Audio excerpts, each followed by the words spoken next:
The Master Mason's Book. Author's Preface. The third degree in Freemasonry is termed the Sublime Degree, and the title is truly justified. Even in its exoteric aspect, its simple, yet dramatic, power must leave a lasting impression on the mind of every candidate. But its esoteric meaning contains some of the most profound spiritual instruction which it is possible to obtain today. Even the average man, who entered Freemasonry with little realization of its real antiquity and elaborate symbolism, cannot fail to be impressed with the solemnity of this, its greatest degree. In its directness and apparent simplicity rests its tremendous power. The exoteric and esoteric are interwoven in such a wonderful way that it is almost impossible to separate the one from the other, and the longer it is studied, the more we realize the profound and ancient wisdom concealed therein. Indeed, it is probable that we shall never master all that lies hidden in this degree till we in very truth pass through that reality of which it is an allegory. The two degrees which have gone before, great and beautiful though they be, are but the training and preparation for the message which the third degree holds in almost every line of the ritual. Here at length we learn the true purpose of Freemasonry. It is not merely a system of morality, veiled in allegory and illustrated by symbols, but a great adventure, a search after that which was lost. In other words, the mystic quest, the craving of the soul to comprehend the nature of God and to achieve union with Him. Different men vary greatly. To some the most profound teachings appeal, while to others simpler and more direct instruction is all they crave. But there is hardly a man who has not, at some time or other, amid the turmoil and distraction of this material world, felt a strange and unaccountable longing for knowledge as to why he was ever sent here, whence he came, and whither he is wending. At such times he feels like a wanderer in a strange land, who has almost forgotten his native country, because he left it so long ago, but yet vaguely realizes that he's in exile, and dimly craves for some message from that home which he knew of yore. This is the voice of the divine spark in man calling out for union with the source of its being, and at such times the third degree carries with it a message which till then, perhaps, the brother had not realized. The true secrets are lost, but we are told how and where we shall find them. The gateway of death opens the way to the point within the circle, where the longing spirit will find peace in the arms of the Father of all. Thus it will be seen that the third degree strikes a more solemn note than even that of death itself, and I have endeavored in this little book to convey in outline some part at least of this sublime message. As in my previous books, I freely confess that I have not covered the whole ground. Not only would it be impossible to do so in a book of this size, but in so doing I should have defeated one of my principal objects in writing it, namely, to inspire others to study for themselves, and endeavor to find in our ceremonies further and deeper meanings. The success of the earlier books shows clearly that my efforts have not been in vain, and that the brethren are more than anxious to fathom the inner meaning of the ceremonies we all love so well. This book completes the series dealing with the meaning of the three craft degrees, but their popularity has convinced me that the experiment of producing a small and inexpensive handbook has been completely justified. I have therefore been encouraged to write further volumes, and since the value of our teachings depends largely on the antiquity of our order, the next volume of the series will be an outline history in which I shall endeavor to prove that Freemasonry is, as it claims to be, from time immemorial. In conclusion, I would add that the title of this work has been changed from The Master Mason's Handbook to The Master Mason's Book, as I find there already exists a book published by Messrs. George Kenning entitled The Master Mason's Handbook, which gives useful, practical information to members of our order. Though the subject matter of the two books differs completely, yet it would obviously be unfair and misleading if, in view of their previous use of the title, I also employed it. J.S.M. Ward. The sun is like a spark of fire, a transient meteor in the sky. The soul, immortal as its sire, shall never die. Shall never die. Introduction. By Sir John A. Cockburn. Worshipful Brother Ward has lost no time in supplying his large circle of readers with this little book on the three degrees. With becoming reverence he touches on the last great lesson which Masonry presents to the mind of the craftsman. Among the manifold blessings that Freemasonry has conferred on mankind, none is greater than that of taking the sting from death and robbing the grave of victory. No man can be called free who lives in dread of the only event that is certain in his life. Until emancipated from the fear of death, he is all his life long subject to bondage. Yet how miserably weak is this phantom king of terrors who enslaves so many of the uninitiated. As Francis Bacon remarked, there is no passion in the mind of man that does not master the dread of death. Revenge triumphs over it. Love slights it. Honor aspireth to it. Grief fleeth to it. Death has always been regarded as the elucidation of the great mystery. It was only at the promise of dissolution that the seeker after the elixir of life exclaimed Eureka! Masonry regards death but as the gate of life, and the master mason learns to look forward with firm but humble confidence to the moment when he will receive his summons to ascend to the Grand Lodge above. Brother Ward very properly attaches much significance to the passwords leading to the 2 degrees and 3 degrees. In the Eleusinian Mysteries an ear of corn was presented to the epoptai.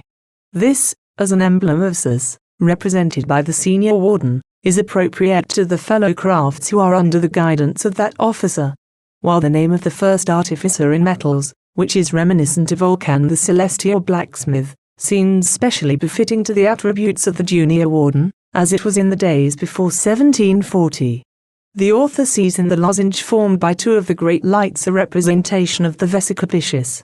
This symbol, whose literal meaning is the bladder of the fish, is of deep significance. Some see in it the essential scheme of ecclesiastical architecture. But as the spiritually blind are unable to discern similitudes, so those who are gifted with deep insight are apt to overestimate analogies. The vesica piscis being, as Brother Ward rightly states, a feminine emblem, and therefore one-sided, can hardly represent the equilibrium attained by the conjunction of the square and compasses. These respectively stand for the contrasted correlatives which pervade creation, and, like the pillars, are typical when conjoined of new stability resulting from their due proportion in the various stages of evolution. The progressive disclosures of the points of the compasses seems to indicate the ultimate realization of the spirituality of matter, the atonement and reconciliation at which Freemasonry and all true religions aim. Brother Ward repeatedly points out the similarity that exists between the lessons of Christianity and of Freemasonry. It is indeed difficult to distinguish between them. The ancient mysteries undoubtedly possessed in secret many of the truths proclaimed in the Gospel. St. Augustine affirms that Christianity, although not previously known by that name, had always existed. But whereas the hope of immortality was formerly in the mysteries confined to a favored few, the New Covenant opened the kingdom of heaven to all believers. Incidentally, this little volume clears up many passages which are obscure in the ritual. For example, there could be no object in directing that the fellow crafts, who, on account of their trustworthiness, were selected by the king to search for the master, should be clothed in white to prove their innocence. That was already beyond question. The order was evidently meant for the repentant 12 who took no actual part in the crime. This and similar inconsistencies in the ritual may be accepted as evidence of its antiquity. Had it been a modern compilation, such contradictions would have been studiously avoided. It is probable that many earnest Masons may not agree with all of Brother Ward's interpretations. Nor can such unanimity reasonably be expected. Freemasonry, as a gradual accretion of the wisdom of ages immemorial, bears traces of many successive schools of thought. But all its messages are fraught with hope for the regeneration of humanity. The author intimated his desire in this series of handbooks to lead others to prosecute the study of Masonry for themselves. And indeed he has abundantly proved that in its unfathomable depths there are many gems of priceless ray serene which will well repay the search. Brother Ward is heartily to be congratulated on having attained the object he had in view. John A. Cockburn. Chapter 1. Questions and Password. Those of our brethren who have read the previous 2 books of this series will not need much help in understanding the significance of the questions which are put to the candidate before being raised. Practically every question has been dealt with in detail in the previous book. The majority of them are taken from incidents in the lectures and tracing board, and since the latter was explained at some length we shall not now detain our readers long. The manner of preparation for the 2nd degree stressed the masculine side, which is characteristic of it. The admission on a square indicated that the candidate had profited by the moral training received in the 1st degree, and that his conduct has always been on the square. There is, however, a deep esoteric meaning in the apparent platitude that it is the 4th part of a circle. The circle among all the ancient nations is a symbol of God the Infinite, whose name we discovered in the 2nd degree in the middle chamber, where we learnt that it consisted of 4 letters. Thus the candidate was admitted on one letter of the mystic name, and if the four squares are united with the circle in a peculiar way, they form the cosmic cross, emblem of matter, within the circle of the infinite. We have in the last book considered at such length what is implied by the words hidden mysteries of nature and science, that we need here only refer our readers to that section wherein we saw that in former times these hidden mysteries undoubtedly referred to certain occult powers, which would be dangerous if acquired by a man who had not proved himself to be of the highest moral character. The wages we receive consist of the power to comprehend the nature of God, who resides in the middle chamber of the soul of every Mason. The fellow craft receives his wages without scruple or diffidence because the spiritual benefit he receives from Freemasonry is in exact proportion to his desire and ability to comprehend its inner meaning. He cannot receive either more or less than he has earned, for if he has not understood the profound lesson of the divinity within him, naturally he cannot benefit by this fact. His employers are the Divine Trinity, of whom justice is one of the outstanding attributes. God could not be unjust and remain God. This conception is almost a platitude, but the average man, while realizing that God will not withhold any reward earned, is at times apt to assume that because God is love he will reward us more than we deserve. This is clearly a mistake, for God could not be partial without ceasing to be God, therefore the fellow craft receives exactly the spiritual wages he has earned, and neither more nor less, but some fellow crafts will nevertheless obtain a greater reward than others, because spiritually they have earned it. The significance of the names of the pillars was explained in the last book, but in view of the nature of the third degree it seems advisable to point out once more that their secret Kabbalistic meaning is 1. Being fortified by every moral virtue, 2. You are now properly prepared, 3. To undergo that last and greatest trial which fits you to become a Master Mason. Thus we see that even the words of the preceding degrees lead up to this, the last and greatest. The remark of the worshipful master that he will put other questions if desired, as in the former case, indicates the possibility of members of the lodge asking questions based on the lectures of the second degree, or even on the tracing board. It is, indeed, a pity that this right is practically never exercised. For example, a particularly appropriate question would be, what was the name of the man who cast the two great pillars? As it is, the candidate in a dramatic way represents the closing incidents in the life of this great man, whose importance till then he had hardly had any opportunity of realizing. Having answered these test questions, the candidate is again entrusted with the password, etc., to enable him to enter the lodge after it has been raised to the third degree during his temporary absence.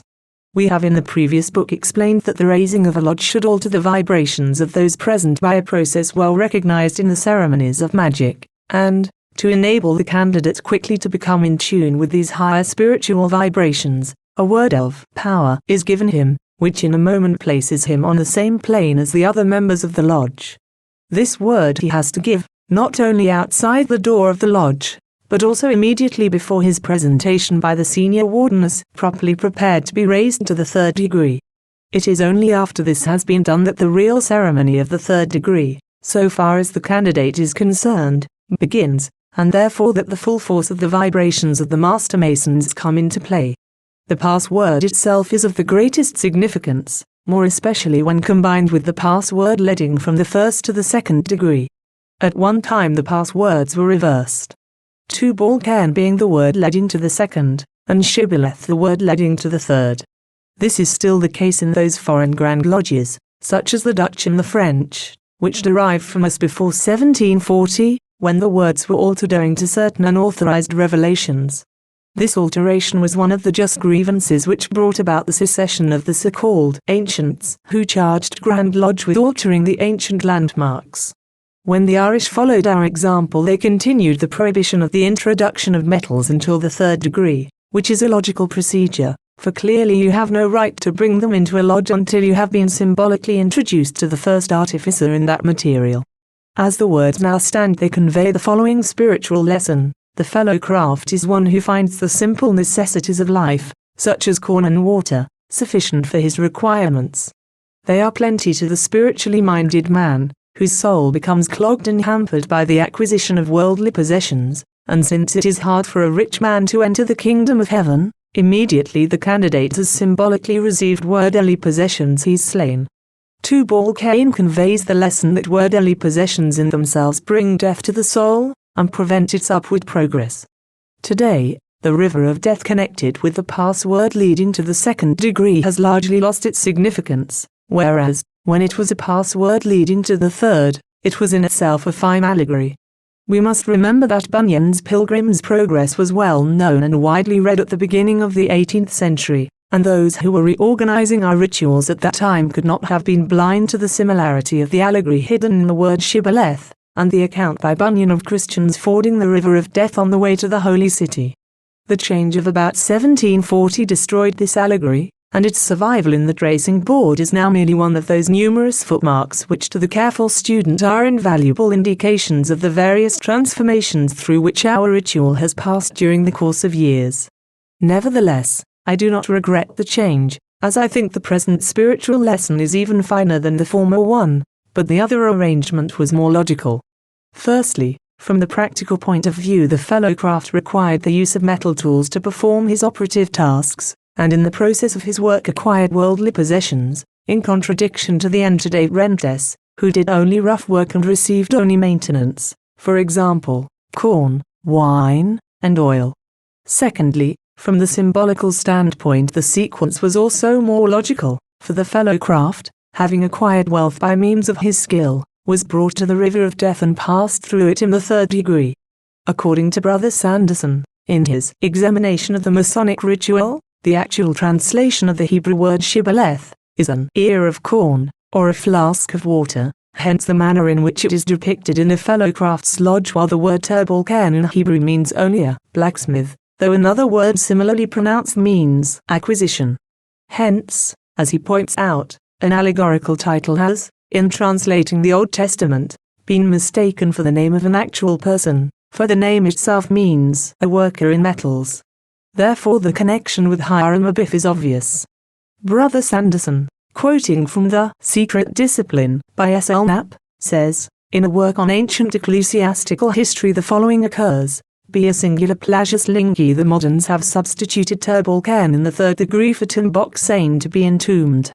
While I am unable to say whether Knapp is justified in this statement, it is quite probable that this password, and indeed all the passwords, are comparatively modern substitutes taken from the Bible to replace ancient words of power whose full meaning was lost, and whose form in consequence had become corrupt and unintelligible. The Greek word Timbok Sain would be peculiarly suitable for a password leading to the third degree, in view of its meaning, and medieval magical ceremonies are full of corrupt Greek words indiscriminately mingled with equally corrupt Hebrew and Arabic. There is, therefore, nothing intrinsically improbable in the suggestion that this ancient Greek word was the original from which Tubal Cain has been evolved. We know as a fact that large pieces of biblical history were imported wholesale into our rituals in the 18th century, and what more likely than that an unintelligible word, already so corrupt as not even to be recognizable as Greek, should be amended into a well-known biblical character? However, the word as it stands, because of its Hebrew meaning of acquisition, can correctly be translated as worldly possessions, while as meaning an artificer in metals it clearly refers to Hiram Abiff, who made the two pillars, and whom the candidate is to represent. Thus, following this line of interpretation, we perceive that the candidate really represents Hiram Abiff when he enters the lodge, although under the disguised title conveyed by the password.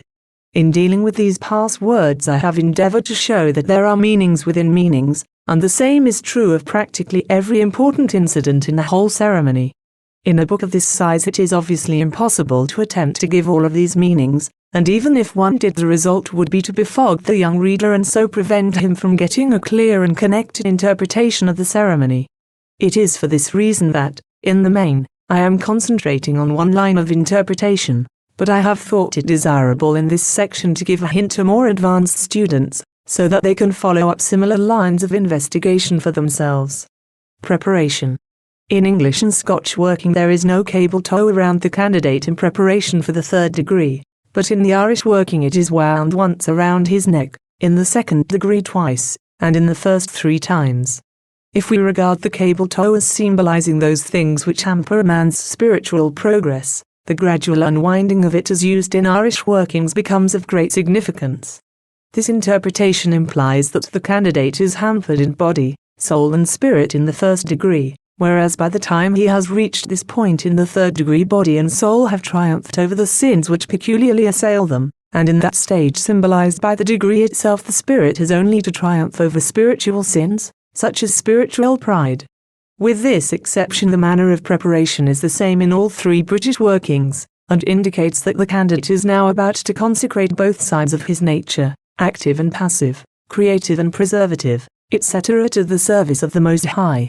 The explanation already given in the previous books of the various details, such as being slipshod, holds here, and a brief glance at the other volumes will render it unnecessary for me to take up valuable space in this third book. The candidate is then brought to the lodge door and gives the knocks of a fellow craft. These knocks indicate that soul and body are in union, but the spirit is still out of contact, whereas the proper knocks of a master mason 2 and 1 indicate that the spirit dominates the soul and is in union with it, the body having fallen away into insignificance.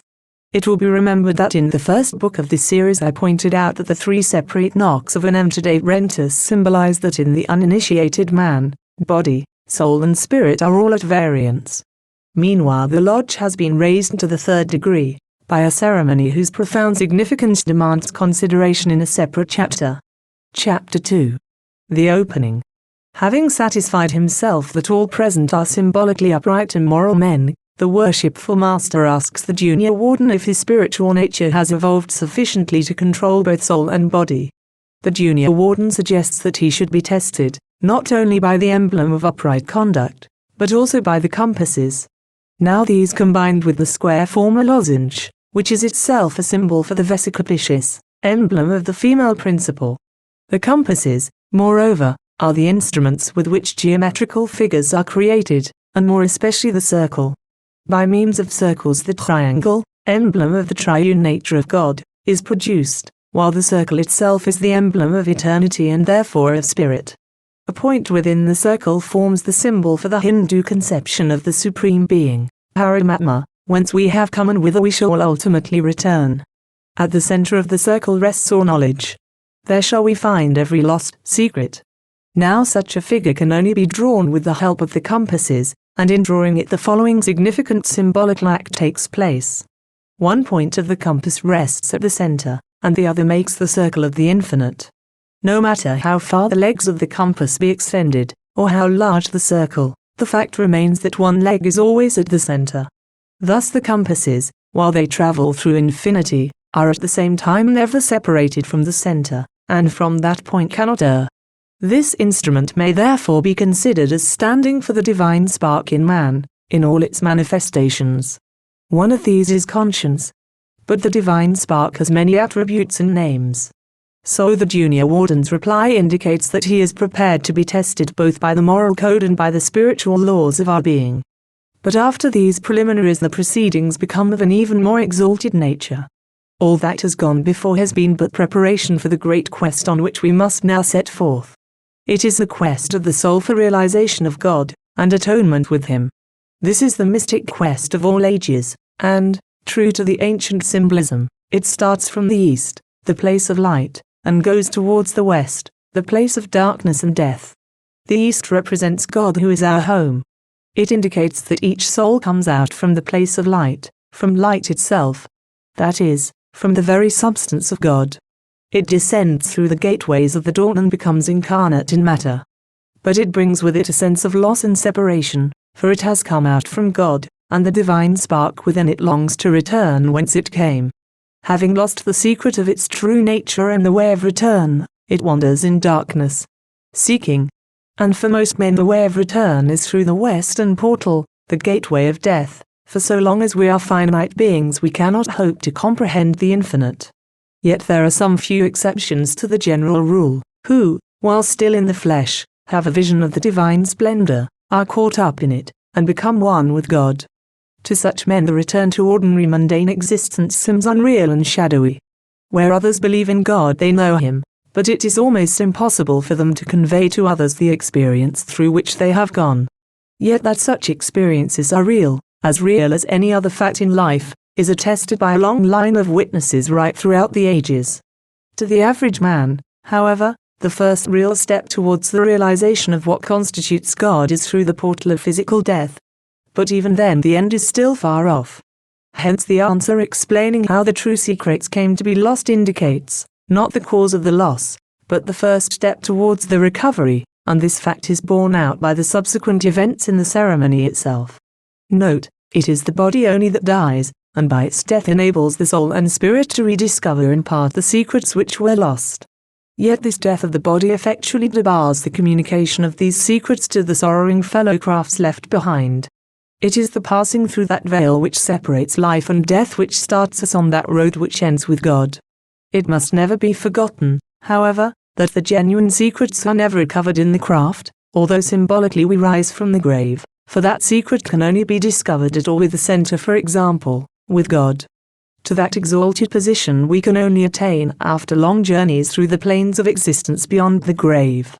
In our symbolism there is nothing which indicates that immediately after death man is fit to pass into the presence of the King of Kings. But the divine spark within us is never really separated from the great and all-pervading Spirit. It is still part of it, though its glory is dimmed by the veil of flesh. Therefore, just as one arm with the compasses ever rests on the center, no matter how far the other leg travels, so however far we may travel from God, and however long and hard the journey, the divine spark within us can never be truly separated from Him, or from that center. Thus the point of the compasses at the center of the circle may be considered to be the spirit, the head of the compasses the soul, and the point on the circumference the body. So the task is set and the brethren go forth on the quest, that quest which must lead through the darkness of death, as the ceremony that follows tells in allegory. It is not correct to say that the search hinted at in the opening ceremony is suddenly abandoned, and those who think this misinterpret the whole meaning of the legend. Never in earthly life shall we find the answer we seek, nay, even death itself will not give it. But, having passed beyond the grave, through the four veils of the Scottish Rite, and so into the Holy Royal Arch, we find an excellent answer in allegorical and symbolical language, whilst the jewel of the degree emphasizes what the end of the quest is.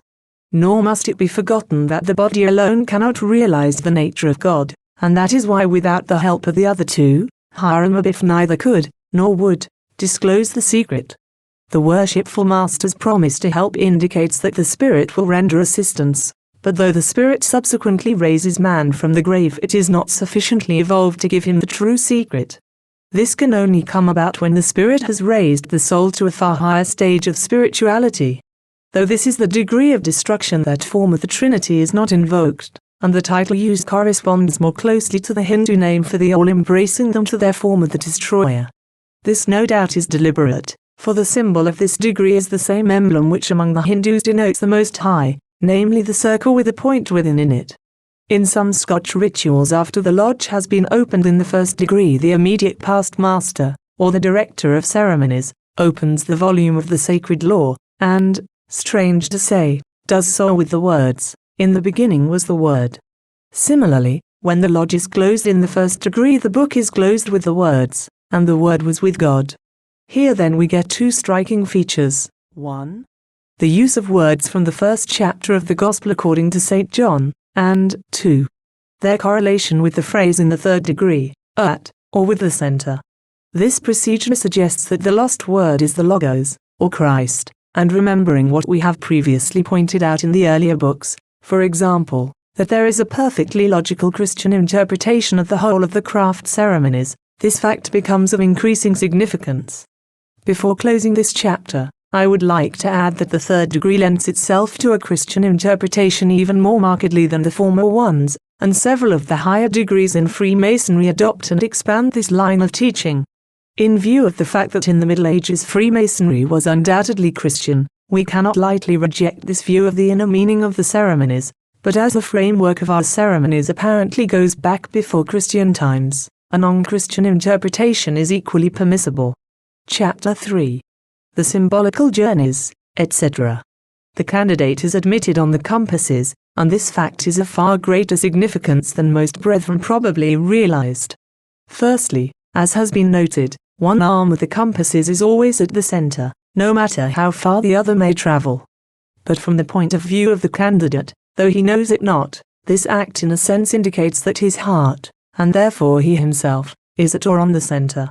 Secondly, the compasses in this degree link up with the square used in the former degree on a similar occasion.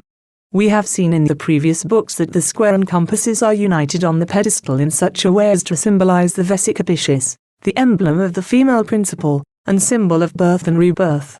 Hence symbolically the candidate passes through the Vesica Piscis. Also after entering the lodge in this, as in the previous degrees, he kneels while the blessing of heaven is invoked, and as he does so the wands of the deacons are crossed above his head. He thus kneels in a triangle, emblem of spirit, and itself connected with the lozenge.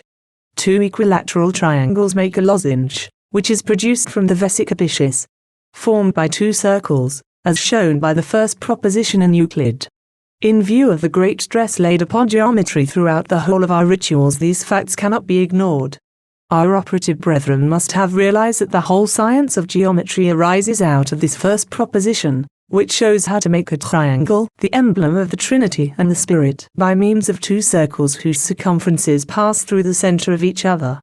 In doing so they form the Vesica Piscis, which gives birth first of all to the triangle, and secondly, to the double triangle, in the form of a lozenge.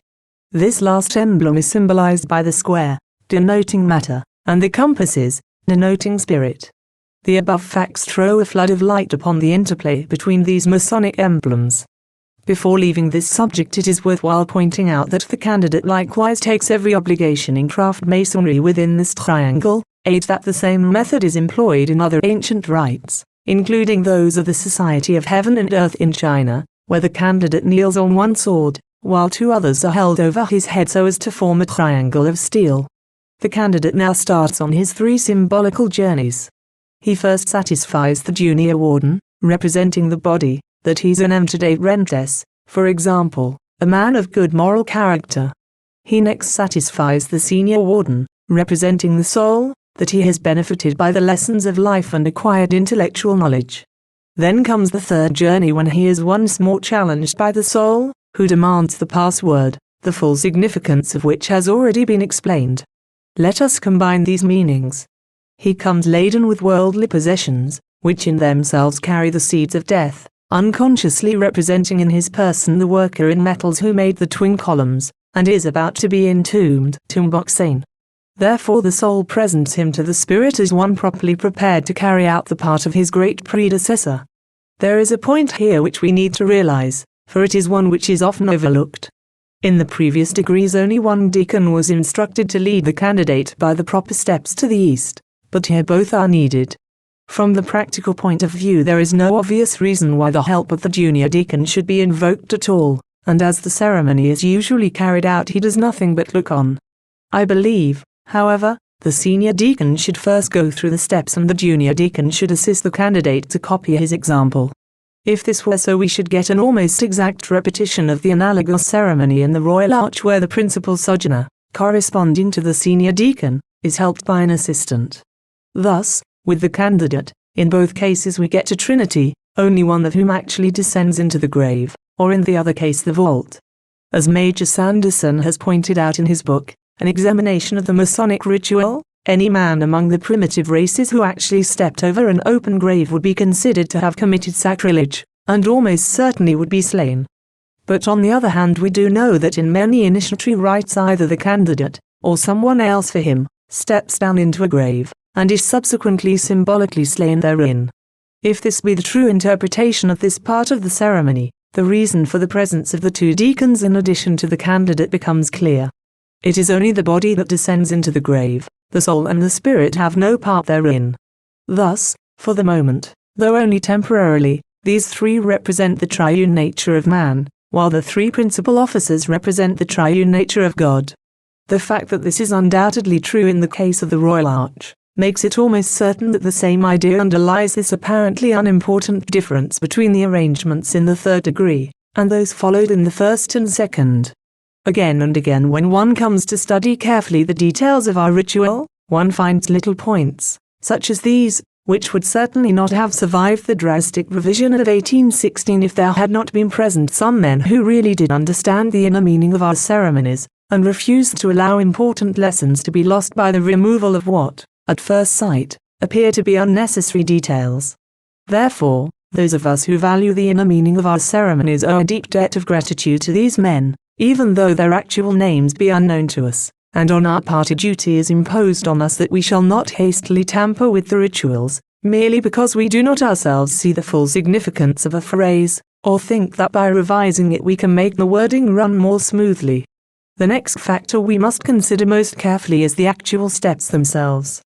These make the Latin cross of suffering and sacrifice. Sometimes the steps are not done quite correctly, for the candidate should be careful to face due north, due south, and due east respectively. This procedure undoubtedly refers to the 3 entrances of the temple through which Hiram Abiff endeavored to escape. Hence it is we see that the Master himself trod out the cross of Calvary during the tragedy, and in a sense made the consecration cross of the temple. In a medieval church, and even today at the consecration of a church according to the Anglican ordinance, there should be a dedication cross marked on the building. In the Middle Ages these were usually marked on the pillars, and apparently corresponded to the mark made by an illiterate person when witnessing a deed. The consecrating bishop sometimes drew this cross on the pillar or wall, or sometimes merely traced over a cross already painted there for the purpose. Any new piece of work in a church, even if only a new fresco, had its dedication cross. For example, at Chaldon Church, Surrey, the dedication cross is marked on the margin of a fresco depicting the Brig of Dread, described at length in Freemasonry and the Ancient Gods. Bearing these facts in mind, we shall perceive that, even from the operative point of view, the manner of advancing in this degree, and the manner in which Hiram Abiff met his end, had a peculiar significance. The great architect of the temple must have traced the dedication cross the whole length and breadth of the temple in his own blood. Moreover, such dedication crosses as have actually survived are nearly always found to be painted in red. Thus, Hiram Abiff's last work was, as it were, to commence the consecration of the temple which was completed by King Solomon, for until that cross had been marked either on the wall or pavement, according to medieval operative ideas the building could not be consecrated. Therefore, the candidate, who is reenacting the same drama, must obviously do likewise, and in so doing dedicates the temple of his body. But there is still more hidden within this ceremonial act. The ancient Knights Templar were accused of trampling on the cross, and a careful examination of the evidence taken at the trial shows that in reality they took a ritual step, somewhat similar to those taken by the candidate in this degree. One of the esoteric meanings indicated is the way of the cross which leads to Calvary. Furthermore, having thus traced out a cross he is subsequently laid on it, and this fact is emphasized by the position in which his legs or feet are placed. The foot of this cross reaches to the pedestal on which rests the OT. If, therefore, this symbolical cross were raised as it was on Calvary, it would rest on the OT, and the candidate would face the east, and would be, as it were, on a mountain. This fact should be borne in mind by those who seek a Christian interpretation of our craft ceremonies. Mystically interpreted, it indicates that every aspirant for union with the divine must tread the way of the cross, and suffer and die thereon, in order that he may rise to a new life, a realization of his union with the infinite. Even those who are disinclined to admit the possibility of a Christian interpretation of the craft degrees, must recognize the fact that this cross is the cross of sacrifice, and means that the true aspirant must be prepared to sacrifice everything in his search after truth. The number of the steps is a combination of the Trinity and of the 4 elements, representing matter. It is the same number as forms the perfect lodge, and also the 7 elements which form man, whether we interpret it according to the ancient Egyptian system, or in the more modern form of the 5 physical senses, the soul and the spirit. In the latter case it indicates that the man must be prepared to sacrifice, or shall we say dedicate to God, body, soul and spirit. There are yet other profound meanings in this one ritual act, but enough has been written to set my readers pondering for themselves, and we will therefore proceed to consider the next point in the ceremony. The obligation itself contains 1 or 2 interesting points. Thus it indicates that a Master Mason's lodge must always be open on the center. This shows us at once that we are dealing with a ceremony with a mystical meaning, for the center means the same as the middle chamber in the 2nd degree, the secret chamber of the heart, where dwells the divine spark, and so tells us in veiled language that all that happens thereafter is a spiritual experience which sooner or later comes to every mystic. The special moral obligations which the candidate undertakes should be noted, but require no explanation. It is, however, difficult to understand why they should be deferred until this stage. In the ancient charges similar obligations are imposed apparently on the entidade rentes, and this seems more logical. The penalty varies even in different parts of England, but in essentials is always the same. You are slain at the centre, and the manner of disposal is very reminiscent of the way in which the dead are cremated in India in honour of Shiva. There the corpse is burnt near running water, preferably near the Ganges, and the ashes are thrown into the air over the river to the 4 cardinal points, that the winds may scatter them. It must be remembered that Shiva represents the destructive attribute of the deity, and he makes the penal sigh of a master mason on his statues. His is the element of fire, and all these facts must be borne in mind when considering our own penalty. The position of the square and compasses, in addition to the explanation given, indicates that the spirit, represented by the compasses, now dominates the body, typified by the square. Chapter 4. The Exhortation. The opening part of the exhortation gives convenient summary of the previous digress, one and quite clearly indicates that the first inner meaning of the series is birth, life, which is of course educational and preparatory for its sequel, death. The phrase relating to the second degree and to trace it, from its development, through the paths of heavenly science, even to the throne of God himself, shows plainly its real significance. As pointed out in the Fellowcraft Handbook, the Fellowcraft in the middle chamber discovers, not only the name of God, but that he himself is the 5th letter, Shin, which transforms the name Jehovah into the name Jeheshu, or Messiahs, the King. But according to the old Kabbalah, Jeheshu must be raised on the cross of Taparath, and the significance of this fact is impressed on our candidate by the incidents now to take place. The average Christian need not trouble about the subtleties of the Kabbalah, for the story in the New Testament supplies him with a very similar interpretation. The worshipful master having, almost casually, given him this key to the inner meaning of what is about to follow, proceeds at once to the most dramatic part of the ceremony. Up to this point almost all forms of our ritual are practically the same, but henceforward there are many marked differences. Immolation ritual may be regarded as containing the bare minimum, but the additional details found in many provincial workings in England, and in Scotland, Ireland, America, and many of the continental lodges, are too important to be ignored. There is no reason to assume that they are innovations. On the contrary, all the evidence points to the fact that they are integral parts of the ceremony which, for various reasons, were omitted by the revisers of our ritual who met in the Lodge of Reconciliation. I shall therefore proceed to note and explain them where necessary. Whereas in immolation, as soon as the wardens are called on, the deacons retire, in most other workings in the provinces etc. they fall back to the head of the grave. Thus with the worshipful master the wardens form the triangle of spirit, and with the deacons the square of matter, on which the triangle rests, for the master descends from his chair and stands in front of the pedestal.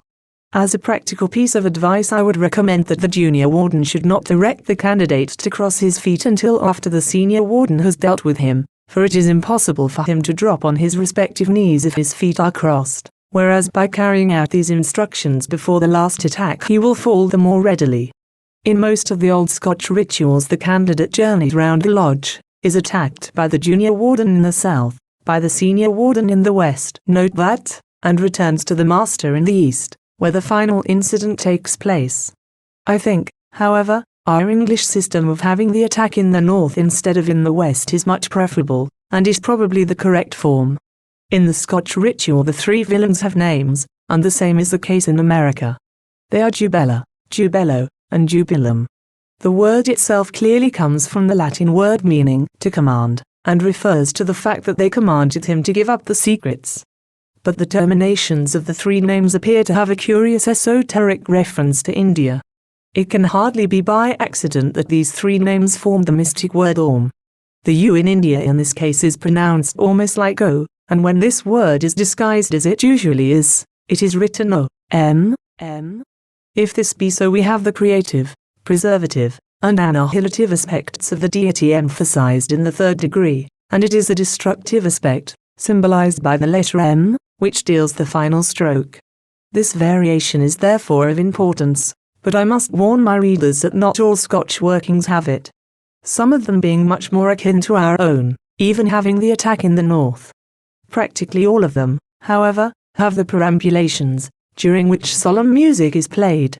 The usual procedure is for the brethren to pass round the grave once making the penal sigh of an emptor rentis. When this is done, the junior warden makes his abortive attempt. The second round is made with the hailing sign of an fellow craft, after which the senior warden tries and fails. The third round is made with the signs of grief and distress of a master mason, on the conclusion of which the candidate is raised by the lion's grip. It is a great pity that the use of this name for the worshipful master's grip is falling into disuse in London, for it has in itself important symbolical references, to which we shall refer later in the chapter. In many parts of England it is still customary to place the candidate either in a coffin or in a grave made in the floor, and the same method is found in most other parts of the world. Indeed, in the Dutch ritual the candidate is first of all shown a coffin in which is a human skeleton. This is subsequently removed, though he does not know it, and he thinks when he is laid therein he will find himself in its bony clutches. Even as near London as Windsor there is a Masonic temple which has a special chamber of death with the grave actually in the floor, and until recently it was still used, although whether it is today I cannot say. Let us now turn to consider the meanings of the main incidents. The first meaning of the degree is obvious. It prepares a man for his final end and hints of a possibility of life beyond the grave. But it must be admitted that the lesson is not driven home with the same force as it is in most of the ancient mysteries. Osiris himself rose from the dead and became the judge of all who followed after him, and because of this fact his worshippers believed that they too would rise. In our legend, however, it is only the dead body of Hiram-Abiff which is lifted out of the grave in a peculiar manner, and in the legend there is not even a hint as to what befell his soul. The question is often asked why they should have raised a carcass and placed it on its feet, and I have never heard any answer. One explanation probably is by analogy with the Greek story of the manner in which Hercules recovered Alcestis and ransomed her from the bondage of Thanatos. Death himself. We are told that Hercules wrestled with Thanatos and would not let him go until he had agreed to allow Hercules to bring her back from the realm of the shades to the land of living men. It may be that the corpse here represents death. It is also worth noting that Isis joined together the fragments of the body of Osiris, and the setting up of the backbone of the god was a ceremony carried out every year by the ancient Egyptian priests. The body of Osiris apparently was raised from the bier by Anubis in precisely the same way as the master mason is raised. When it was set on its feet, life returned to it. One fact is certain, that in every rite which has as its central theme symbolic death the candidate is raised by the same grip, and in precisely the same manner, and this manner becomes a method of greeting and of recognition among all who have passed through this type of ceremony. For example, it is known and used in the dervish rite, among West African Negroes, among the Red Indians of Central America, and was apparently known to the ancient Druids, for it is carved on a stone found at Iona. In the ancient rites of Merthra it also appears to have been the method used upon a similar occasion. These facts show that it is an ancient landmark and one to be most carefully guarded. The use of the phrase "the lion grip" is peculiarly significant, as Major Sanderson shows in his new work, An Examination of the Masonic Ritual. Therein he points out that in the Book of the Dead the supreme god, whether Ra or Osiris, is appealed to as the god in the lion form, and in all such cases the prayer of the soul is that he may be permitted to come forth in the east, rising with the sun from the darkness of the grave. The lion, in Egypt, was the personification of strength and power, but it is usually associated with the idea of the regeneration of the sun, and therefore with the resurrection. Major Sanderson goes on to point out as follows. Shu Anyaru, the lifter, who as the light of the dawn was said to lift up the sky goddess from the arms of the sleeping earth, is often represented as a lion, for only through him was the rebirth of the sun made possible. Osiris is called the lion of yesterday, and Ra the lion of tomorrow. The bier of Osiris is always represented as having the head and legs of a lion. Thus, as Major Sanderson indicates, the expression "the lion grip" is a survival from the solar cult, and therefore a landmark which should be carefully preserved. The bright morning star whose rising brings peace and salvation was, almost certainly, originally Sirius, but to Englishmen it must seem strange that Sirius should be said to bring peace and salvation. The association of these ideas with the dog star is undoubtedly a fragment which has come down from ancient Egypt, for the rising of Sirius marked the beginning of the inundation of the Nile, which literally brought salvation to the people of Egypt by irrigating the land, and enabling it to produce food. That Sirius was an object of veneration to the philosophers of the ancient world is well known to all archaeologists, and many of the temples in Egypt have been proved to have been oriented on Sirius. There is also a good deal of evidence showing that some of the stone circles in Great Britain were similarly oriented on Sirius by the Druids. It is therefore not surprising that this star is still remembered in our rituals. Naturally, it has acquired a deeper spiritual meaning in the course of years, and may be regarded as representing the first fruits of the resurrection, the sure hope of our redemption. This aspect is set forth in the lectures drawn up by Dunkerley, who regarded it as the Star of Bethlehem, and as typifying Christ. See Revelations 22:16. At this point the candidate, who has been carefully put in the north, the place of darkness, is moved round by the right to the south. From the practical point of view, this is to enable the master to re-enter his chair from the proper side, but there is also an inner meaning.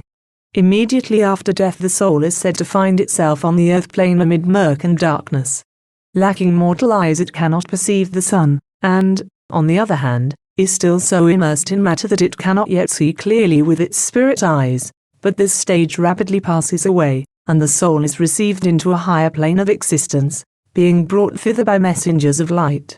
The position in the north represents this period of darkness on the earth plane, and that this is not accidental is shown by the fact that in most rituals the lights are not turned up until the phrase, "that bright morning star," etc. has been uttered. Then the master, representing one of these spirit messengers, leads the candidate gently round to the south, thereby symbolizing his entry into the place of light. And who is this messenger? Every installed master who has received the password leading to that degree should realize that, no matter how unworthy, he represents the risen Christ. Thus we see the peculiarly appropriate nature of the act coming after the reference to the bright morning star, which also in another sense represents the risen Christ. Chapter 5. The Secrets. Having thus been brought into the place of light, the candidate is given not the genuine secrets, but only substituted ones. This fact must often have puzzled the candidate. The practical reason given in the ritual, though perfectly intelligible to a Royal Archmason, cannot be the real one. In view of the unexpected calamity, no one could have thought King Solomon was breaking his obligation by nominating a successor to Hiram Abiff and giving him the full secrets. Actually, according to the Royal Arch story, he did something much worse, for he wrote them down and placed them somewhere, in the hopes that they would be subsequently rediscovered, and he had no assurance that their discoverers would even be Masons, much less that they would keep their discovery secret. Of course this is also an allegory, and from this standpoint perfectly correct. The lost secrets are the nature and attributes of God, which must be realized by each man for himself, and no other man can really communicate them. Moreover, this complete realization of the nature of God, and the union of the divine spark within us with the source of all, can never be achieved during mortal life. Even after death we shall need to leave the world long behind and traverse far, before we can hope to attain that state of spiritual evolution which will enable us to approach the Holy of Holies, and gaze with unveiled eyes upon Him, who is the beginning and the end of all. With regard to these substituted secrets, let us note that they grow out of those used by the fellow craft, having already shown in the last book that the signs of the fellow craft, and in fact the real secret of that degree, is the transformation of Jehovah into Jeheshu. We see that this is most appropriate. To use modern language, the second degree teaches of the birth of the Christ Spirit within us, while the third indicates that mystically we, like the great Master, must die and rise again. As St. Paul says, die daily in Christ. The signs given are probably all of great antiquity. Of some we have evidence which shows that they were venerated in ancient Egypt and Mexico, are still employed in the primitive initiatory rites of the savages, and are associated with the gods in India. For example, the penal sign is used by Shiva, the great destroyer, who when he makes it holds in his hand the lariat of death. The signs of grief and distress is found all round the world, as I have shown in full detail in Freemasonry and the Ancient Gods. Ancient Mexico, where Quetzalcoatl makes it, can be matched with Easter Island in the far Pacific, Peru, West Africa, East Africa, New Guinea, Malaya and many other places. Major Sanderson points out that the second casual sign is depicted in Egyptian pictures as being used by those who are saluting Osiris in his coffin. Those who desire will find it in Papyrus 9908 in the British Museum. The English signs of grief and distress, for up till now we have been speaking of the Scotch form, is almost certainly not the correct one. Its general appearance would incline one to believe that it is a penal sign, though whence derived it is difficult to say. A little thought will indicate the nature of the penalty as being somewhat similar to that of one of the higher degrees. So far as I can find, it is not recognized as a sign of grief and distress anywhere, except among Masons who are descended Masonically from the Grand Lodge of England. That is to say, while every Mason throughout the world would recognize the Scotch form of the sign, also many primitive people who are not Masons at all, only English Masons would recognize our form. The so-called continental form undoubtedly comes from a well-known high degree, where it is much more appropriate. Nor is it correct to say that it is used on the continent. It is apparently restricted to the Latin countries, whereas even in Germany it is the Scotch form that is employed. The sign of exaltation is a form used to this day in most parts of Asia to indicate worship, and was similarly employed in ancient Egypt. Major Sanderson suggests that it was copied from the position in which you upheld the sky. Thus we see that 5 out of the so-called 7 signs can be shown to be of ancient origin, and it is quite probable that further research will enable us to prove that the other 2 are equally old. Such signs as these had originally a magical significance, and the explanation given in the ritual as to their origin is no doubt of a much later date than the signs themselves.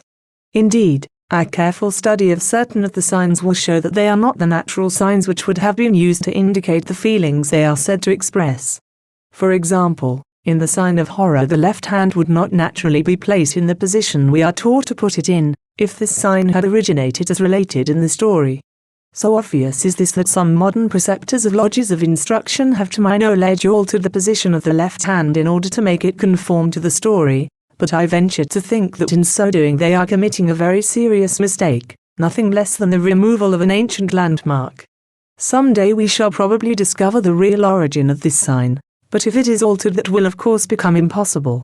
The lion's grip and the actual position of raising are equally old, and, so far as we can find, this manner of raising is employed in every rite, whether ancient or primitive, which deals with the dramatic representation of death. As a manner of greeting it is employed by the initiated men in many Red Indian tribes, in West Africa, among the Senussi in North Africa, and in the dervish rites. The parts of the body brought in contact with each other are all parts presided over by some sign of the zodiac, and there would appear to be some old astrological meaning which has now become lost. It may possibly have been connected with Gemini, the twins, and this fact is made the more probable by the survival of the name, the lion's grip. The explanation given, although possibly of fairly recent origin, nevertheless contains a valuable inner meaning, for it shows that we cannot hope to advance towards God unless we do our duty to our fellow men. Thus in dramatic form is shown that the brotherhood of man necessitates the fatherhood of God. It hardly seems necessary in this book to point out again that the regular step is a Tau cross, and teaches us that we must trample underfoot our animal passions, if we desire to approach near to God. We note, however, that the candidate, in advancing to obtain the secrets, has perforce to make 3 Tau crosses, and the Christian mystic will doubtless perceive in this a hidden reference to the 3 crosses on Calvary. Finally, as has already been pointed out, the penalties of the 1st and 2nd degrees draw attention to 2 important occult centers, so also in this degree the solar plexus, the most important occult center of all, is indicated. And since the object of every mystic is to achieve the beatific vision, the fact that the monks of Mount Athos, near Salonika, do so by fixing their eyes on this part, shows that there is a very special reason for the present form of the penal sign of the 3rd degree. Chapter 6. The Badge. On his re-entering the lodge the candidate is presented, and in due course invested by the senior warden, as in the previous degrees, thereby indicating that even after death man's spiritual advancement is registered by the soul. The badge itself, however, is full of symbolic meaning, and though in its present form it is of comparatively recent date, it is evident that those who designed it had a much deeper knowledge of symbolism than some modern critics are apt to believe.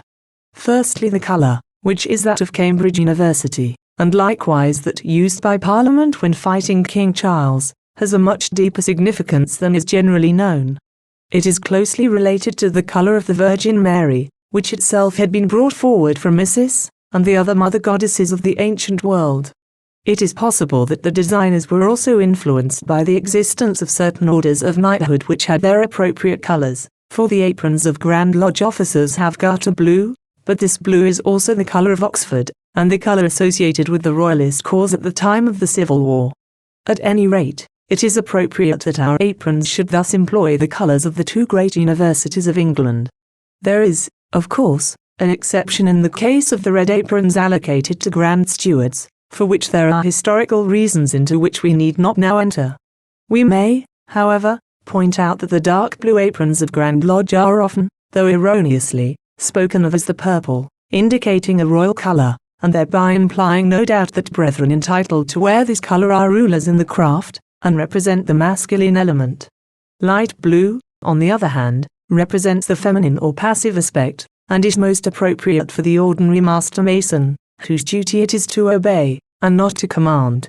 Indeed, the master mason apron contains other emblems which indicate this feminine aspect. These are the three rosettes, which symbolize the rose, itself a substitute for the vesica piscis, and they are arranged so as to form a triangle with the point upwards, interpenetrating the triangle formed by the flap of the apron. The two triangles only interpenetrate halfway, therein differing from the double triangles seen on the jewels worn by Royal Archmasons, which completely overlap. These two triangles deserve a little careful study. The lower triangle with its point upwards is the triangle of fire, the emblem of Shiva, and the symbol of the divine spark. The triangle made by the flap of the apron, which has its point directed downwards, is the triangle of water, and is thus to some extent representative of the soul.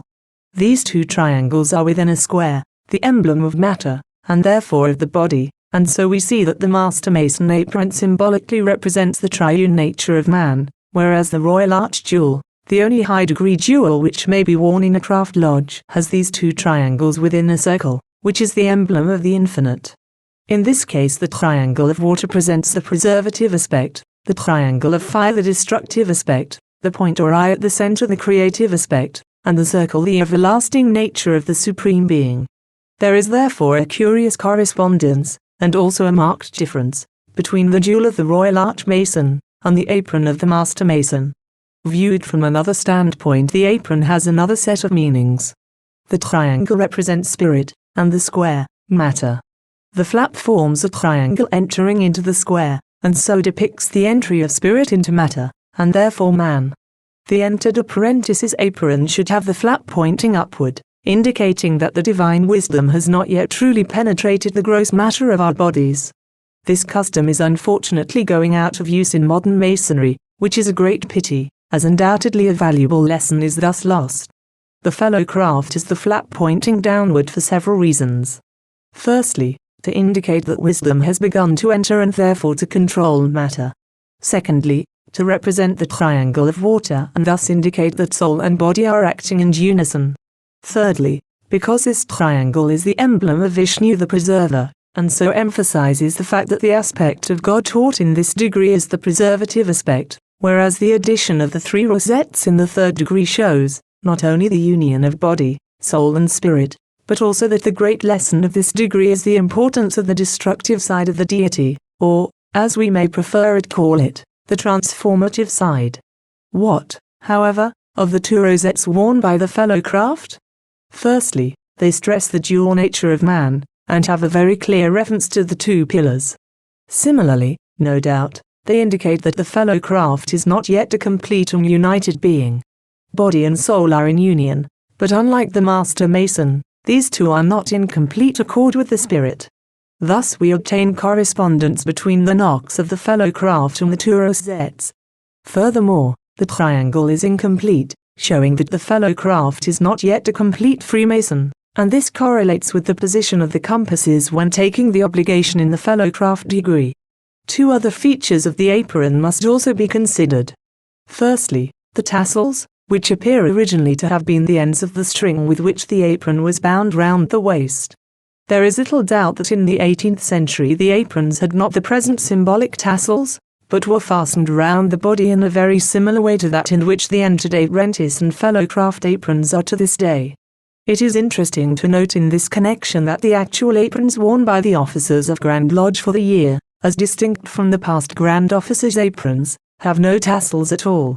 In the course of years, no doubt, the ends of the strings were ornamented by tassels, and to this day the aprons of the Royal Order of Scotland are bound round the body by an ornamental cord with tassels, which are tied in front in such a way that the two tassels stick out from underneath the flap. These tassels, when the final form of our aprons was fixed, were separated from the bands which fastened the apron, and attached to the apron itself, becoming as we now see simply strips of ribbon on which are fastened 7 chains. When this change took place, it is clear that those who made the alternation deliberately chose the number 7, and intended thereby to convey a symbolic meaning. We have already explained the numerous symbolic meanings of the number 7, for example, it represents God and man, spirit and matter, etc.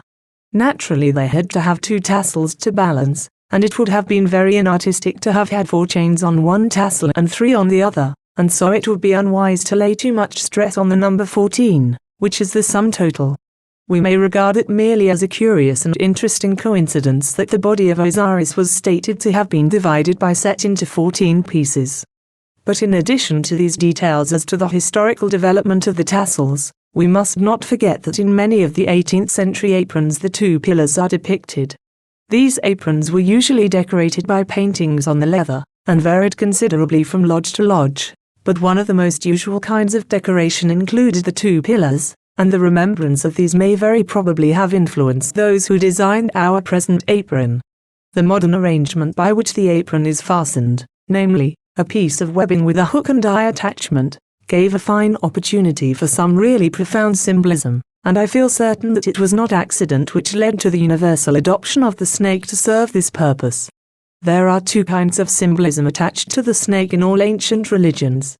Firstly, the snake is the enemy of man, and therefore is the representative of the powers of evil.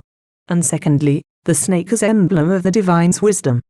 Be ye wise as serpents does not refer to the craftiness of the devil, but to the divine wisdom itself. In ancient Egypt the soul as he passed through the underworld met with serpents of evil, and also with serpents of good. In India, legend tells us of a whole order of beings, the serpent folk, who were of a spiritual nature different from man, possessed their own rulers, and were endowed with superhuman wisdom. Some of these are considered to be friendly to man, while others are hostile. The sacred cobra is well known to every student of Hindu religions, and is essentially good. Actual worship is paid to the serpent throughout the whole of India, and in many other parts of the world, and in the Kabbalah we get clear traces of the fact that under certain circumstances the serpent is regarded as the Shining One, the Holy Wisdom itself. Thus we see that the serpent on our apron denotes that we are encircled by the Holy Wisdom. Finally, the serpent biting its tail, and thus forming a circle, has always been regarded as the emblem of eternity, and more especially of the eternal wisdom of God. Nor must we forget that the snake is peculiarly associated with Shiva, whose close symbolic association with the 3rd degree has already been clearly shown. Much more might be written on the meaning of the apron, but we cannot devote any more space to this subject, interesting though it may be, although before considering our next point it will perhaps be well to recall what has already been mentioned in the Antiday-Rentis Handbook, viz.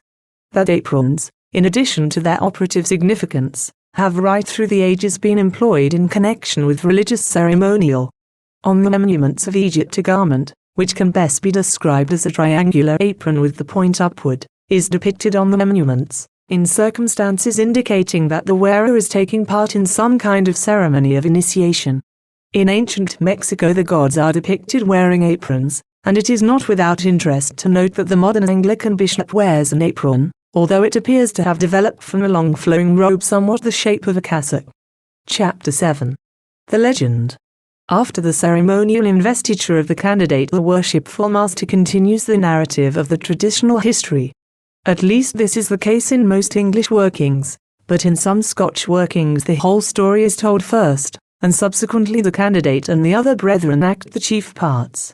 Perhaps one of the most important points to realize is the correct meaning of the name H.A.B. Major Sanderson in An Examination of the Masonry Ritual gives the following interesting interpretations, which we will proceed to expand further. The title HAB is taken direct from the Hebrew of 2 Chronicles, chapter 4, verse 16, and means, Haram his father means exaltation of light, their liberty or whiteness, he that destroys. It is of interest to note that Abib in Hebrew means ears of corn, or green fruits, and there is just a possibility that this is the correct title of him. Bearing these translations in mind, we at once perceive a whole series of inner meanings hidden in the name of the principal architect. Taking the Christian interpretation of our rituals, firstly, we shall remember that Christ said, "If I am raised up or exalted, I shall draw all men unto me." Secondly, Christ died to make us free, that is, to give us liberty from the bonds of death and hell. Thirdly, medieval divines were never tired of referring to Christ's whiteness and purity, and relate many beautiful legends and allegories to drive home this lesson. One phrase alone will suffice to bring this aspect of the Christ to our minds, for example, that he is constantly spoken of as the lily of the valley.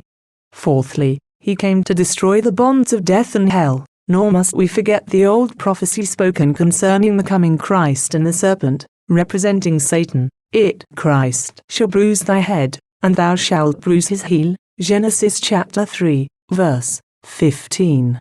It is of interest to note that Quetzalcoatl, the Mexican preserver, who fought and overthrew the great giant of evil, was himself smitten in the foot, near to a fall of water, subsequently died from the wound, and ultimately rose again from the grave. Krishna in India similarly died from an arrow wound in the heel. Moreover, in medieval frescoes Christ is constantly represented as crushing the head of the great dragon under his left foot, while in his right hand he upraises a staff on which is a cross. Such scenes are usually described as the harrowing of hell. Fifthly, if the word Abib is a correct rendering for the second half of the name in question, we get a clear reference to the sacramental bread. The ears of corn are obviously synonymous with the wafer, or consecrated bread, which alone was given in medieval days to the laity, while the alternative translation, green fruits, brings to our mind the biblical saying that Christ is the first fruits of them that slept, 1 Corinthians 15:20. Bearing this possible Christian interpretation in mind, installed masters will perceive the deep significance of the password which leads from the degree of Master Mason to that of IM. But in addition to these Christian interpretations of HAB, there is yet another, which in some senses may be regarded as older, and the key to which is supplied by India. In this sense HAB takes on the characteristics of Siva, the destroyer. Firstly, exaltation of life reminds us of the legend that Siva on a certain day increased in stature until he overtopped the universe, and, as a result, overthrew Brahma, the creator, and was acknowledged by Vishnu as his superior. On that great day he gathered unto himself the beginning and the end of all things, Alpha and Omega, and henceforth birth and death alike were in his hands. Secondly, their liberty refers to the fact that, to the pious Hindu, Shiva by death grants liberty from the toil and anguish of this world, and sets the soul free to mount to greater heights of spirituality. Thirdly, Shiva is always spoken of as the great white god, white with the ashes of the dead who are ever burned in his honor. Nor must we forget that these ashes are always scattered to the 4 cardinal points of heaven. Fourthly, he is in his very essence the great destroyer. The ears of corn are symbols of Vishnu the preserver, who himself, according to numerous Hindu legends, was slain, and rose from the dead, thereby he paid allegiance to the Lord of Death. And so fifthly, we obtain the idea of the resurrection as symbolized by the ears of corn, which are planted in the earth and bring forth an abundant harvest, the green fruits of the fields. In this connection it is as well to remember that the central theme of the Eleusinian mysteries was the ear of corn which was shown to the candidate at the most solemn point of the whole ceremony, and similarly taught the doctrine of the resurrection from the dead. The next point that strikes us in the legend is the number of craftsmen who went in search. The Irish version is of peculiar interest, for it relates that it was the 12 who relented who afterwards went in search, and not a new company of 15. In many ways this is more logical, and certainly has a deep symbolic meaning. It is logical in that it shows that the penitent 12 did their best to make amends for ever having allowed themselves to listen to the wicked schemes of the other 3, and the subsequent decree of King Solomon, ordering them to wear white gloves and white aprons as a mark of their innocence, is most appropriate. It was a public announcement that King Solomon forgave them their indiscretion and acquitted them of responsibility for the crime. On the other hand, in our version there seems no logical reason why King Solomon should order an entirely new batch of fellow crafts to wear these emblems of their innocence, since they clearly had nothing to do with the crime, and moreover, all the others, except the penitent 12, were equally innocent, and should therefore likewise have been instructed to wear white gloves and aprons. It must be remembered that these white gloves, etc. were not bestowed as a reward for having taken part in the search, but are specifically stated to have been ordered to be worn to denote innocence. The Irish account goes on to state that the 12 set out from the temple and went together in one company until they came to a place where 4 roads met, and formed a cross. Then they divided into 4 companies, and 3 went north, 3 east, 3 south, and 3 west. Thus they trod the way of the cross. In some old Irish workings we are told that the 3 who went north never returned. This symbolically implies that they went into the place of darkness. As the tendency in modern Irish Masonry appears to be to adjust its ritual in main essentials to our English workings, it is but fair that I should say that I have a tangible proof of this form of the legend, in the shape of an old Irish apron dated 1790, which, unlike modern Irish aprons, has a number of paintings on it depicting incidents in the ritual. One of the paintings shows the 12 fellow crafts separating at the 4 crossroads. It is clear from all accounts, whether English, Irish, Scotch or American, that the scoundrels, the agents of death, were found by those who went in the direction of Joppa, that is in the west, but we are left in considerable doubt as to whether the body was found in the east or in the south. Symbolically, however, it would clearly be in the south, for Hab, like the Christ, was struck down at high 12, when the sun is in the south. From a practical point of view it is fairly obvious that the scoundrels who were carrying away the body could never have reached Joppa if they had once gone east, for they would have had to fetch half a circle round Jerusalem, a procedure which would have rendered their chance of escape almost hopeless. By going south they might hope to throw their pursuers off the track, and then turn back at an angle, reach Joppa, and escape by boat. That this was their intention is clear from many old forms of the legend, and especially in those worked in America. King Solomon, however, foresaw this possibility and prevented their escape by forbidding any ships to sail. In the American working one of the officers of the lodge enacts the part of a sea captain, and even wears a yachtsman's cap. The villains come to him and beg him to take them aboard, but he refuses because of the embargo ordered by King Solomon. That the same incident was known in the old Irish working is shown by the little picture on the same Irish apron depicting the arrest of the villains on the seashore, for in the background there is a ship. Let us interpret the meaning of the Irish working first. From the Christian standpoint, the 12 F's represent the 12 apostles, Matthias replacing the traitor Judas. But in the non-Christian, and possibly earlier interpretation, these 12 would of course be the 12 signs of the zodiac, searching for the sun which had been eclipsed. We must never forget that in addition to the deep spiritual meaning hidden in our ritual there is also a solar myth embedded, which has in the course of years become allegorized and filled with deeper spiritual truths. But being English Masons we must be prepared to find an explanation of the 15.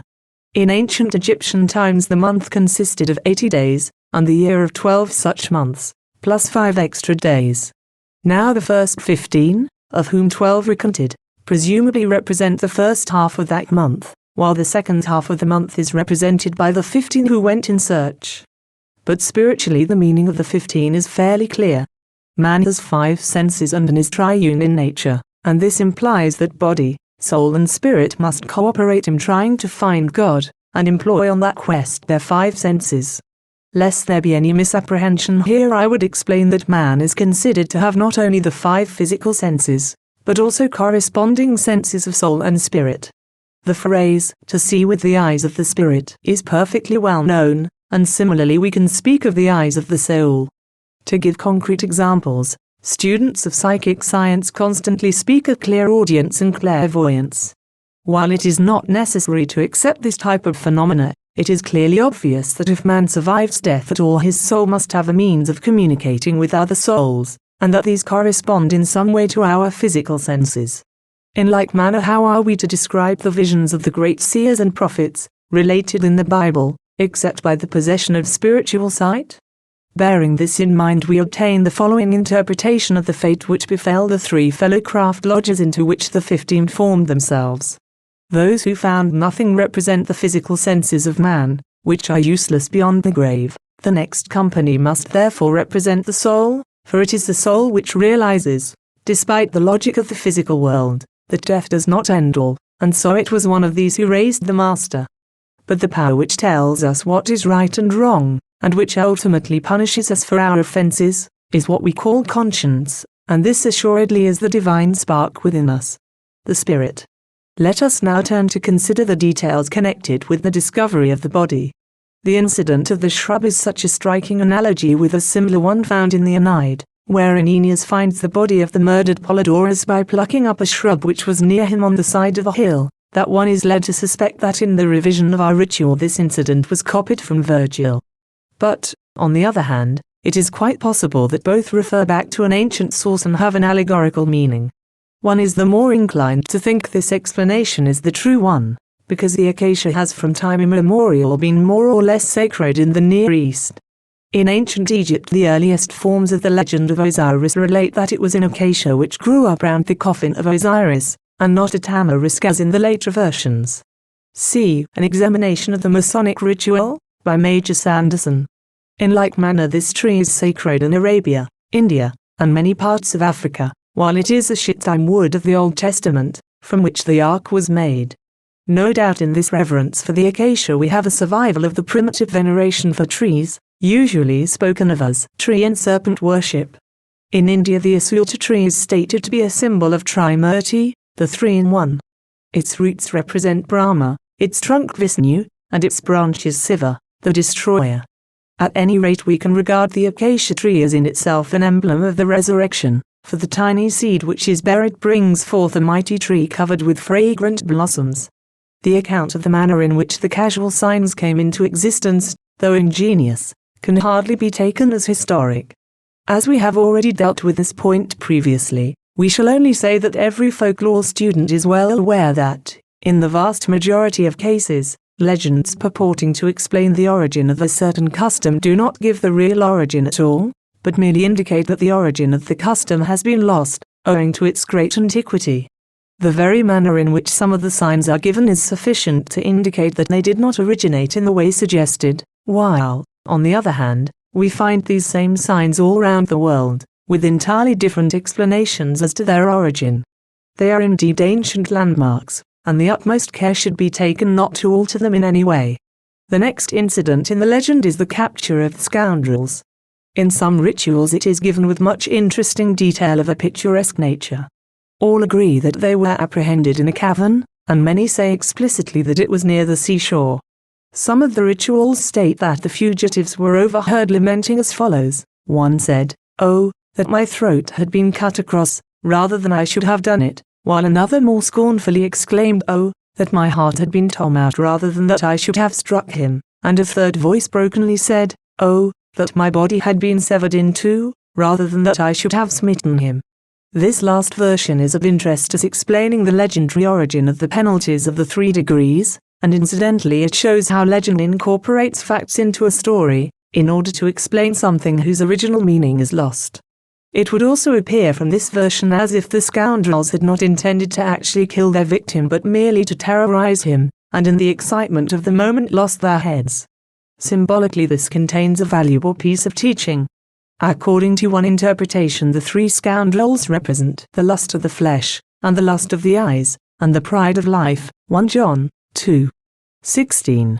In other words, the sins of the flesh, the sins of the soul, such as covetousness, and spiritual pride, the most deadly of all. These sins assuredly destroy man both physically and spiritually, yet it can truly be said that in giving way to them no man intends to destroy himself. From the more strictly Christian standpoint, the 3 scoundrels are Herod, Caiaphas, and Pontius Pilate, and it is perfectly clear that Pilate and Herod, at any rate, did not wish to kill our Lord, but were caught in a position from which they found it impossible to escape. Returning to the deeper mystical interpretation, we notice that the scoundrels were found in the West, the region of death, which teaches us that the just retribution for all our sins, whether of body, soul, or spirit, will overtake us after death, and that though in one sense it is God, here shadowed forth by King Solomon, who punishes, yet in another sense it is our 5 spiritual faculties which themselves rise up in judgment against us. We ourselves doom ourselves, and therefore we can obtain nothing but strict justice. Without pretending that we have exhausted this subject, this brief explanation of the true character of the scoundrels and their captors must suffice, and we will only mention in passing that here also there appears to be a half-forgotten astrological reference to the 3 winter months which oppress the sun. Chapter 8. The Tracing Board, etc. The next part of the narrative is incorporated in most English workings with the tracing board. The most interesting feature is the description of the grave. It is obvious that peculiar stress is laid on the center, even in the present form of our ritual, because of the way in which the measurements are given. Why should it not have been said that it was 6 feet long? In some old rituals the grave, or rather the monument, is described as a dome, which made a complete circle at its base, and was 3 feet from the center every way. If so, it must have been like a small replica of the earliest form of the Buddhist pagoda, and the master was thus buried at the center. In that case the top of the dome would have been 5 feet from the surface of the ground, and we should thus get the correct symbolic use of 5 as representing the body, and 3 as representing the spirit, while enabling the human body to be decorously interred. It seems probable that when the grave was made to conform to the type familiar in England, a desperate effort was made to retain the 3 and 5. It is worth noting that there is no mention of the use of any coffin, despite the picture on the tracing board, and if a coffin had been used at the supposed date of the incident it certainly would not be of the European shape depicted, but much more like an Egyptian sarcophagus. Nevertheless, though the ritual does not justify the existence of any coffin on the tracing board, it was an integral part of the ancient mysteries of Osiris, and its retention in our ritual is almost certainly an ancient landmark. On the same tracing board may be seen certain letters in the Masonic cipher, which are practically never explained. Very often when transliterated, among other things, they will be found to give the password leading to the 3rd degree. This fact is of interest, for the true meaning of that word, as already explained, is a worker in metals, the correct description of Hiram Abbey. The fact that he was buried as near the Sanctum Sanctorum as possible, symbolically denotes that he had reached the center, and was in union with the source of all. The dormer window historically is the hypostyle, the method by which Egyptian and classical temples obtained light. The pillars of the central nave of such temples rose considerably higher than the roofs of the aisles, thus leaving openings through which the light could enter the building. These, however, were many in number, and it is difficult to justify the apparent statement that there was only one such opening. Symbolically it is intended to represent the means by which the divine light penetrates into the deepest recesses of every man's nature. The squared pavement has already been explained under the section dealing with the mosaic pavement, in the 1st degree, and our readers are therefore referred to it. Briefly, it indicates that man's progress towards the center is through alternate experiences of good and evil, darkness and light, mercy and severity, life and death. The porch, which is the entrance to the Sanctum Sanctorum, is the gateway of death. The working tools, as in other cases, contain much sound moral teaching of typical 18th century work, but there is one implement which deserves rather more than passing attention. For what follows I must express my indebtedness to worshipful brother Sir John Cockburn. Puchigdi the skewer does not appear to be much in use among operative masons. It is used by gardeners, but the operative mason has other means for marking out the ground for the foundations. This implement has more than a superficial resemblance to the caducus of Mercury, and Sir John Cockburn suggests that it has been employed to replace this heathen emblem. For my part, I think this is most probable, for it is clear that a deliberate attempt was made at the beginning of the 19th century to eliminate this emblem from our ceremonies. The jewel of the deacons in the 18th century was not a dove, but a figure of Mercury, bearing the caducus. A number of these old jewels can be seen in the library of Grand Lodge, and there are still a few old lodges which continue to use them, instead of the modern jewel. Now this jewel is far more appropriate to the deacons than is a dove.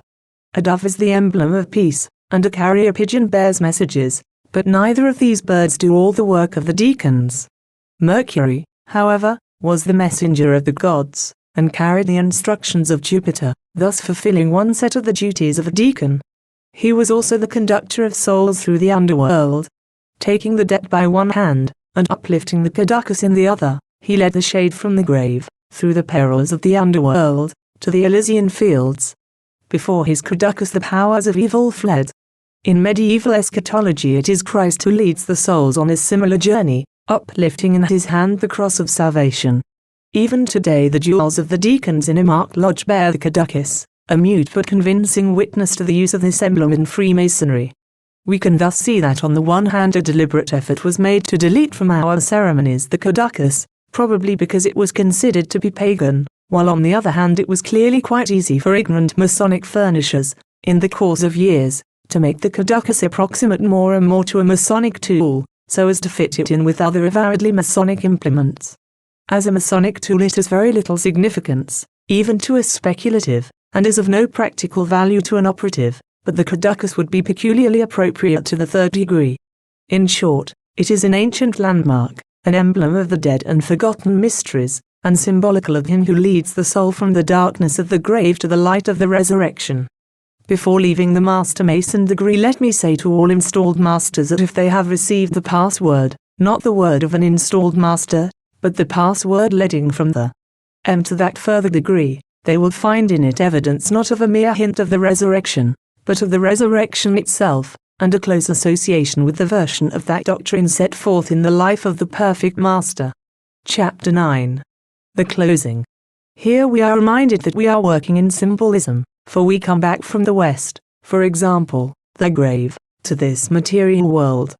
But we have only obtained substitutes, and we offer them as some consolation to the spirit. For example, the worshipful Master. The advance to the center of the room is an obvious reference to the other center. The secrets are communicated by the body to the soul, which passes them on to the spirit. The meaning of these secrets is dealt with in the ceremony, but it is worth noting that the word shows clearly that the secret is to be found only through the death of the body. The actual Hebrew word whose corrupt form we use really means, "My son is slain."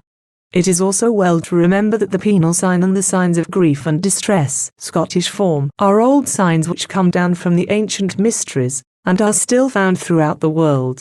A brief summary of what has already been said may be helpful. The penal sign is often associated with Shiva, the destroyer, and is also found appropriately used at Borobudur in Java. It refers to that occult center, the solar plexus. In view of what the lost secret is, this sign is therefore most significant. In other words, it is a hint to those who deserve to know while it conceals from those who do not. The Scottish signs of grief and distress is found all round the world, and always has the same meaning of an appeal for help. It is used in the most primitive initiatory rites of a boy into manhood, and in Kenya the boy makes this sign to indicate that he is ready for the operation of circumcision to begin. In New Zealand, among the Yaos, it is associated with the grave, and in Mexico the preserver is shown making it. He was slain and rose from the dead, and it is constantly found in Mexico in the form of a carving, consisting of a skeleton cut in half at the center and making this sign, as, for example, at the temple at Uxmal. The manner of communicating the secrets and the grip are equally old. Indeed, the lion's grip appears to be the grip of all the mysteries. It was the grip of Mithra, and by this grip Osiris was raised. Among the Druids it was also known, as is shown by a carving at Iona. I have, however, gone into the evidence for the antiquity of our signs so fully that I will not take up further space here. We may as well add, however, that the number 5 no doubt refers to the 5 senses of man, just as the 7 steps remind us of the Egyptian subdivision of every mortal. Having received the substituted secrets, the worshipful Master, or Spirit, confirms their use till the true ones are discovered. This last remark indicates that the quest is not ended or abandoned. In reality it has just begun. The first stage only has been passed, which stage is death. It also tells every craft mason that he cannot be a good craftsman till he has at least taken the Royal Arch. Thus the Spirit acknowledges that death is a step forward. It has freed the soul of the trammels imposed on it by the body, and so our life's work on earth, as symbolized in the lodge, is closed. The knocks indicate that the Spirit now dominates the soul and body, and before we leave these heights it is well to point out that almost all the great religious teachers have taught that in some mysterious way this physical body will be transformed, and still be used after death. In short, that matter, as well as spirit, is part of God. Science has shown that matter is indestructible. 3. Though its form may be changed completely, and so even after the symbolical death and resurrection, 3 knocks are still required. Chapter 10. Conclusion. This then concludes the third degree. More than any other degree in craft masonry, it has embedded in it ancient landmarks, brought down from a long distant past. Under the surface lie hidden meanings within meanings, which I make no pretense to have exhausted. Already this book has exceeded in length either of the 2 previous ones, but to do full justice to the sublime degree one would require a volume 4 times as large as this. I trust, however, that I have given some help, more especially to younger brethren, which will aid them to glimpse the deeper side of Freemasonry. If they too will strive to discover further and alternative meanings, I shall feel this labor of mine has been well repaid. Let me again warn them that just because Masonry is so old, its rituals, in the course of years, have been again and again revised, and new meanings have continually been grafted onto the old stock. We are not entitled to say one meaning is right and another wrong. Both may be right. Christianity itself has taken over a vast mass of pre-Christian ceremonies and symbols, and the student is perfectly entitled to consider that both the Christian and the pre-Christian interpretations of these symbols are equally deserving of respect. There is also another point which should be borne in mind. Again and again we find that incidents and phrases which appear to have come from the Bible, on close investigation are found not to correspond exactly with the biblical narrative. At one time there was a tendency to say that in these cases it was our duty to substitute the biblical version for the inaccurate traditional form. With all due respect, I venture to say that such action is totally unjustifiable. Masonry is not the Bible. It is a traditional ritual into which 18th century revisers inserted fragments from the Bible, because that was the only book dealing with the period of the Masonic incidents, which was then available to them. Today, we know a great deal more about this period than did our 18th century predecessors, and the modern investigator has just cause to lament the well-meaning, but misdirected, zeal of these worthy Masons, who thereby have probably destroyed forever valuable landmarks, which would have helped us to discover the historical growth, and the symbolic meaning, of many parts of our ceremonies. Such apparent contradictions, and even mistakes, as appear to exist, should be carefully retained, for they are sure indications to the conscientious student of a connection with the long-distant past, which modern methods of research may enable us finally to trace to its origin. If, however, they are revised out of existence, future generations will have nothing to help them in the task of unraveling the true history and meaning of Freemasonry. If a sign does not correspond with the explanation of the manner in which it is said to have originated, don't alter the way of giving the sign, for it is an ancient landmark. Rather try and discover if anywhere in the world that sign is still used in some old ceremony which may throw light on its true origin. If HAB was not buried in a coffin, don't eliminate the coffin from the tracing board, but rather bear in mind that his great prototype, Osiris, was so buried and that the coffin played a peculiarly important part in the legend which recounts his death, which legend was hoary with antiquity before King Solomon was born. Finally, let me say that even if a man can never fathom the full meaning of the third degree, yet there is no man worthy of the name who has passed through that third degree but will certainly have learned one important lesson, namely, how to die, and thereby will be the better man.